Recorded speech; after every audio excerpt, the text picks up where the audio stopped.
क्या घुसपैठियों को निकालना ये जरूरी है इस देश में या नहीं है? जिस तरीके से लोग आके यहां पर रह रहे हैं, बस्तियां बसा रहे हैं, काम कर रहे हैं अलग अलग जगह पर, क्या उन्हें निकालना जरूरी है या नहीं है? यह मुहिम चलाई जानी चाहिए कि नहीं चलाई जानी चाहिए आखिरकार?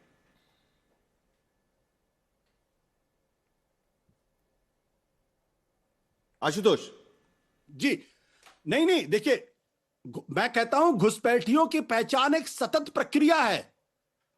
यह हिंदुस्तान में नहीं, दुनिया के हर देश के अंदर होता है।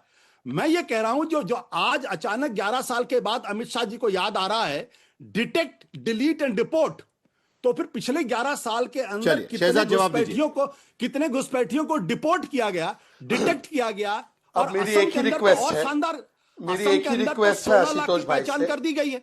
उनमें से कितने बाहर भेजे गए? रिक्वेस्ट है साहिल जी, साहिल मेरी एक ही रिक्वेस्ट है, जैसे मैंने बिना एक भी बात टोके आशुतोष की बात सुनी, अब वो मेरी बात सुने।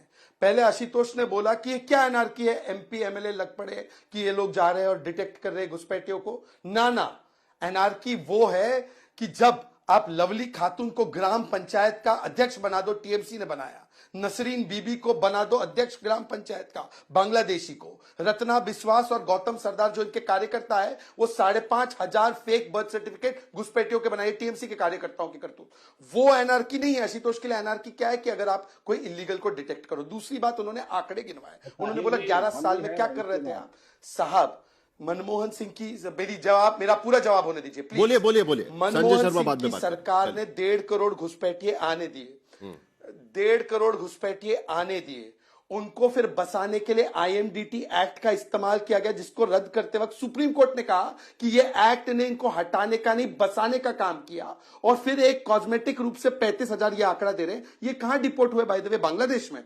बांग्लादेश का कोई स्टेटमेंट है कि 35,000 आए? एनीवे, पर हमने जहां पर 95% ये 1.5 करोड़ का आना ही बंद कर दिया, मतलब कि करोड़ों घुसपैठे अब नहीं आ सकते। और जो आ रहे 450 किलोमीटर बंगाल से आ रहे, जिसपे हाईकोर्ट ने कहा है, बंगाल को क्या कहा है बता रहा हूं, भारत बांग्लादेश सीमा पर बाढ़ लगाने के लिए राज्य की ओर से जमीन मुहैया क्यों नहीं कराते? कोलकाता हाईकोर्ट नाराज, कहा देरी बर्दाश्त नहीं होगी। जो लखनऊ से भागे हैं ना असमीज, एमपी एमएलए सारे असम के रास्ते आए बोला जा रहा है, नहीं है इनके लिए। मालूम है ना आपको? साहिल, असम के रास्ते आए हुए हैं, जो लखनऊ से लोग गए हैं, जो असमिया अभी पढ़ के बताया जा रहा था। लखनऊ के भीतर अभी जो नीरज, जो आपके विधायक है नीरज बोरा, वो जो पढ़ के बता रहे थे, वो सारे असम से आए हुए हैं, असम के रास्ते आए हुए हैं।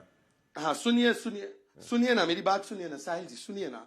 आप इतने वरिष्ठ, इतने बुद्धिमान, इतने प्रबुद्ध व्यक्ति, थैंक यू सर, एक बार आप बंगाल में घुस जाओ, वहां पे आप अपना, सुन तो लीजिए, अपना आधार बना दो। फिर आधार का एड्रेस तो कहीं से भी चेंज हो सकता है साहब। आधार आपको वहां पे, पर राशन कार्ड, वहां पर प्रमाण पत्र, वहां पर जो पूरे बाकी के दस्तावेज वहां की सरकार बनाने का काम क्यों कर रही है? मैं आपको एक के बाद एक 1000 उदाहरण दे सकता हूं। अभी बॉर्डर पोस्ट चेक कर दीजिए हकीमपुर का क्या हो रहा है वहां पर। वहां पर हजारों लोग आपको जवाब दिया उन्होंने, क्योंकि उनको पता है कि सारे फर्जी डॉक्यूमेंट है। क्यों निकल रहे बंगाल के बॉर्डर से? आशुतोष देखिए, ये तो तर्क नहीं बल्कि कुतर्क आप कह सकते हैं। मैंने तो डेटा दिया साहिल। एक लास्ट लाइन चलिए,